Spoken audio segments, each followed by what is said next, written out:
hoy día de platicar, de escuchar el comentario del licenciado Carlos Ramón Campos Chávez. Lo saludamos con mucho gusto y lo escuchamos con atención. ¿Cómo le va, abogado? Buenos días, adelante. Muy bien, muy buenos días, Ángel. Muchísimas gracias. Saludo a todo el auditorio, espero que se encuentren muy bien en sus hogares, centros de trabajo.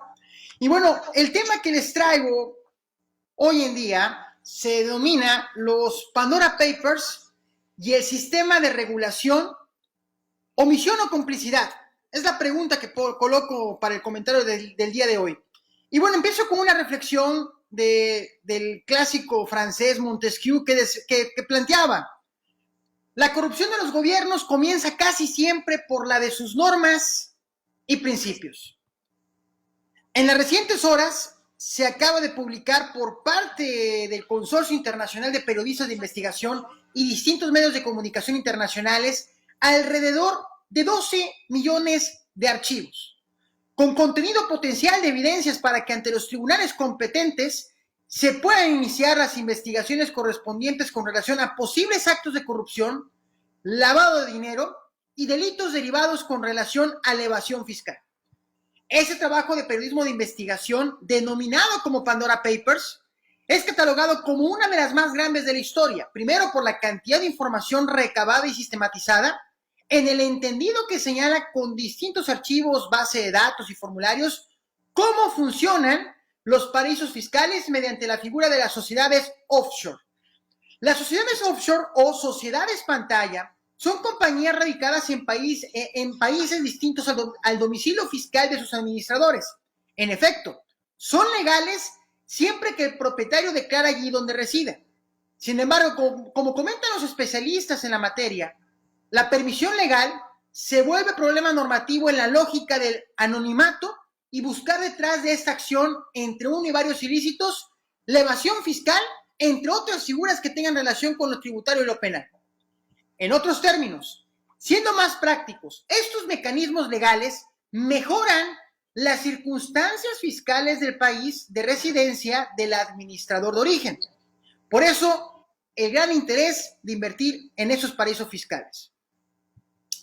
Se deja claro lo siguiente: el utilizar estos mecanismos no es ilegal, subrayo, porque en el país donde se configuró existe esa figura. El asunto se vuelve problema cuando en cadena se cometen delitos contra el erario público y sí también indicios relacionados con los distintos tipos penales en materia de corrupción en casos acredite. Punto de inflexión. Lo interesante de esta investigación periodística, que tendrá que trascender a las autoridades correspondientes de los países de origen, es la manera como se articulan las distintas estructuras fiscales, mercantiles, comerciales y administrativas para que desde lugares estratégicos ciertos personajes o empresas con un capital considerable puedan ocultar patrimonio, evadir el fisco y también hacerse de bienes dentro y desde la estructura que es legal en esos paraísos fiscales mediante el mecanismo de las sociedades pantalla. En México, la evasión fiscal, atendiendo al último informe de la CEPAL y la OCDE, se calcula provoca pérdidas al erario público anualmente del 4% del PIB nacional.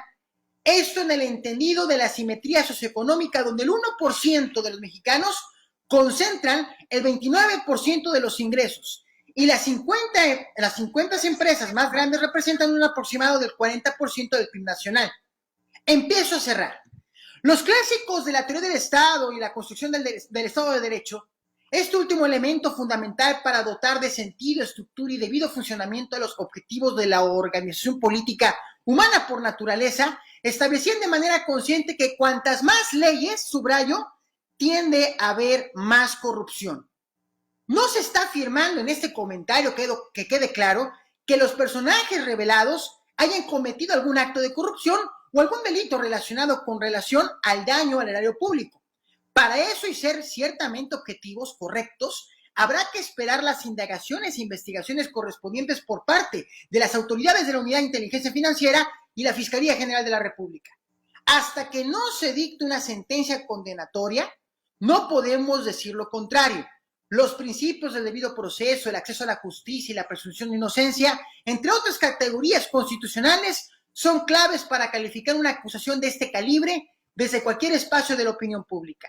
En ese sentido, habrá que esperar y seguir con cautela profesional y periodística.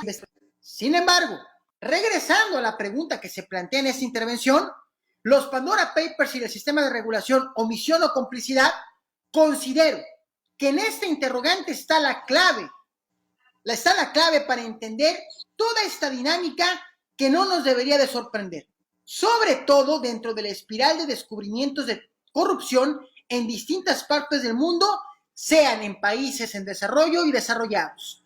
Tiempos interesantes. Para dimensionar la corrupción institucionalizada, la clave está en los procesos, procedimientos y las regulaciones normativas.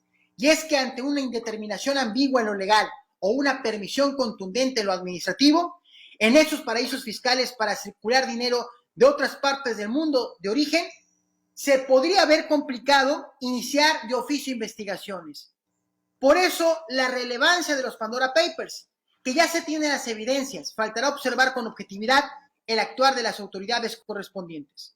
Sin lugar a dudas, tendrá que ser una indagación judicial que la opinión pública no debe perder de vista, para con un debido proceso y los resultados que de esta deriven, se pueda marcar un antes y un después en caso haya responsables para el combate serio a la corrupción, más en estos tiempos de desconfianza institucional, sobre todo las que tienen relación con la Procuración de Justicia. Mi nombre es Carlos Ramón Campos Chávez y este es el comentario de la semana. Me da mucho gusto saludarlos y que tengan un excelente inicio de semana. A sus órdenes. Muchísimas gracias. Agradezco como siempre, licenciado, el comentario. Este tema que, bueno, México no escapa, ¿no? De casi 12 millones de documentos acá hablan de por lo menos 3,000 mexicanos que también recurrieron a esos paraísos fiscales, es decir, para no pagar impuestos y esconder sus fortunas. Ya estaremos justamente también analizando lo que venga después de esta información que da a conocer este grupo de periodistas a nivel mundial. Gracias, licenciado.